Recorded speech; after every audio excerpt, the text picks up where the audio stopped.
الحمد لله رب العالمين والصلاة والسلام على سيد المرسلين أما بعد فأعوذ بالله من الشيطان الرجيم بسم الله الرحمن الرحيم الصلاة والسلام عليك يا رسول الله وعلى آلك وأصحابك يا حبيب الله. محترم سامعین السلام علیکم ورحمۃ اللہ. پارہ پہلا الف لام میم سورہ دوسری البقرہ آیت نمبر 40. اللہ عز و جل نے ارشاد فرمایا بنی اسرائیل کو، یہودیوں کو، کہ میری نعمتوں کو خوب یاد کرو، خوب چرچا کرو، ان کا ذکر کرو.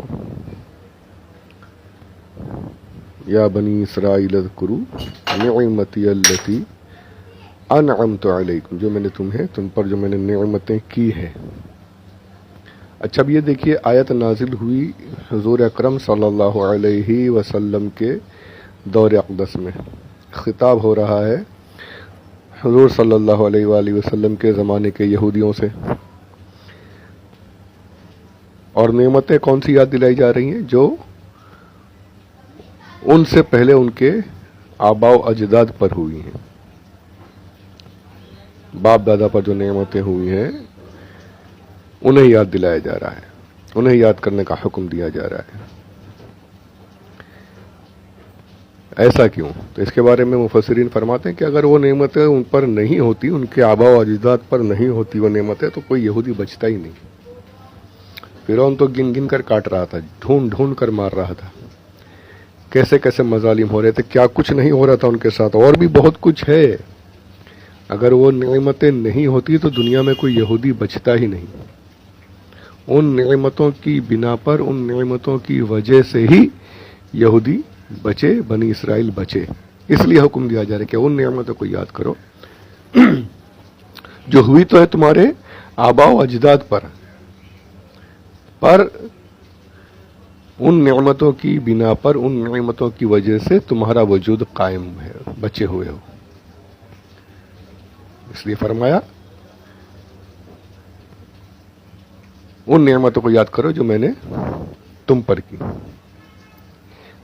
آباء و اجداد پر نعمتیں ملی ہیں، لیکن سارے یہودیوں کو انہیں یاد کرنے کا حکم دیا جا رہا ہے. تو یہاں یہ پتا چلا کہ باپ دادا کو جو ملا، جو نعمت اللہ نے عطا کی، سمجھ لیجئے وہ کہ اولاد بھی، آگے والی نسلیں بھی ان نعمتوں میں شامل ہے، اور انہیں ان کو یاد کرنا چاہیے، ان کا ذکر کرتے رہنا چاہیے. اب ایک بڑا پیارا نقطہ مفسرین نے یہاں پر اس امت کے بارے میں فرمایا ہے. بنی اسرائیل سے کیا فرمایا گیا؟ اذکروا نعمتی التی انعمت علیکم. پہلے نعمت کا ذکر کیا گیا. نعمتوں کو یاد کرو جو میں نے تم پر کیے، جو انعامات میں نے تمہیں دیے، ان انعامات کو یاد کرو، ان کا چرچا کرو. تو کیا ہوگا؟ نعمت ملی، یہ نعمت فرعون سے آزادی ملی، موسیٰ علیہ السلام تشریف لائے، پانی میں راستہ بنایا گیا، یہ ساری نعمتیں ملی ہمیں. پر یہ کیا کس نے؟ پھر ہوتے ہوئے یہ کرنے والا اللہ عز و جل. اللہ نے یہ نعمتیں ہم پر کی، اللہ نے یہ نعمتیں ہمیں عطا کی. تو نعمتوں کو یاد کرنے کے بعد میں، یاد کرتے ہوئے نعمت عطا کرنے والے کی طرف ذہن جا رہا ہے. پہلے نعمتوں کو یاد کیا جا رہا ہے، اور پھر منعم کو، نعمت دینے والے کو. پہلے نعمتیں یاد کرائی جا رہی، پھر منعم یعنی نعمت عطا کرنے والا، اسے یاد کرایا جا رہا ہے. اور ہمیں کیا حکم فرمایا؟ فاذکرونی اذکرکم. تم مجھے یاد کرو، میں تمہیں یاد کروں گا. تم میرا ذکر کرو، میں تمہارا ذکر کروں گا. تم میرا چرچا کرو، میں تم سے بہتر تمہارا چرچا کروں گا. نعمتوں کے بارے تم یہاں مجھے یاد کرو، میرا ذکر کرو. فاذکرونی اذکرکم. میرا چرچا کرو، مجھے یاد کرو، میرا شکر ادا کرتے رہو، میں تمہیں تمہارا ذکر کرتا رہوں گا. تو پچھلی امتوں کو حکم نعمتوں کو یاد کرنے کا. یہاں بتایا جا رہا ہے کہ پچھلی امتوں کا حال یہ تھا کہ انہیں نعمتوں کے ذریعے سے اللہ کو جاننا تھا. وہ نعمتیں پہلے مانگتے تھے, یہ عطا کر دے, یہ دے دے, ایسا ہو جائے ویسا ہو جائے. اس کے بعد پھر اللہ ملا تو ٹھیک, اللہ ہاں اللہ نے کیا, نہیں ملی تو پھر اللہ کے خلاف ہو گئے, کفر بکنے لگ گئے. تو یہاں پر اس امت جو ہمارے آقا صلی اللہ تعالی علیہ وآلہ وسلم کی جو امت ہے, ہماری جو ہے شان بیان کی جا رہی ہے کہ پچھلی امتیں نعمتوں کے ذریعے سے نعمت دینے والے منعم کو پہچانیں گی, اور یہ امت جو ہوگی اس کی شان یہ ہے کہ یہ پہلے منعم کو یاد کریں گی, منعم کو جانیں گی, پھر اس کے بعد منعم کے ذریعے سے نعمت دینے والے کو یاد کرنے کے بعد نعمتوں کو جانیں گی. انہیں نعمتوں سے سروکار نہیں ہوگا, انہیں جو سروکار ہوگا وہ اللہ سے ہوگا, نعمت دینے والے سے ہوگا. یہ اس امت کی شان ہے,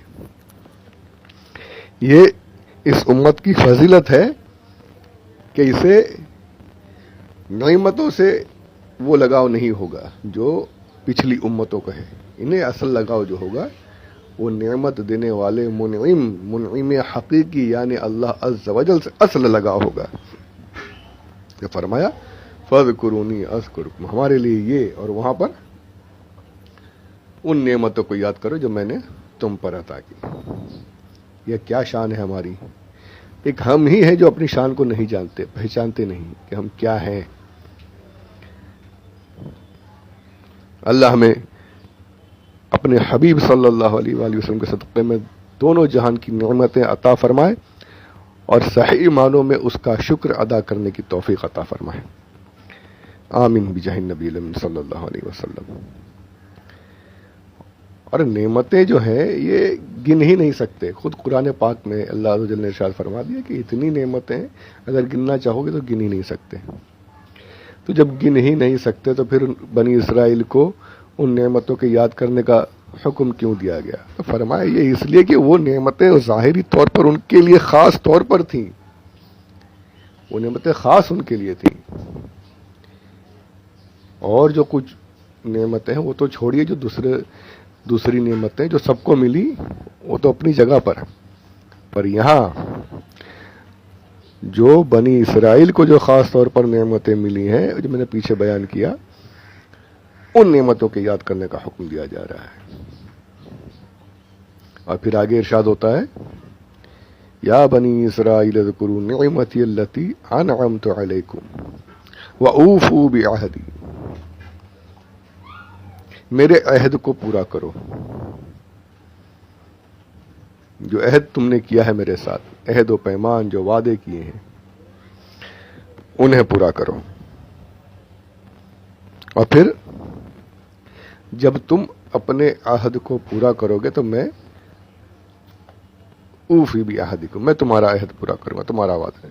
دیکھیں کیا شان ہے. یعنی اب اللہ عز و جل کو کوئی روک سکتا ہے, کوئی پوچھ سکتا ہے, کوئی کہ بھائی میں نے یہ کام کیا پھر تمہاری یا اللہ تیری طرف سے یہ جزا مجھے نہیں ملی, کوئی بول سکتا ہے؟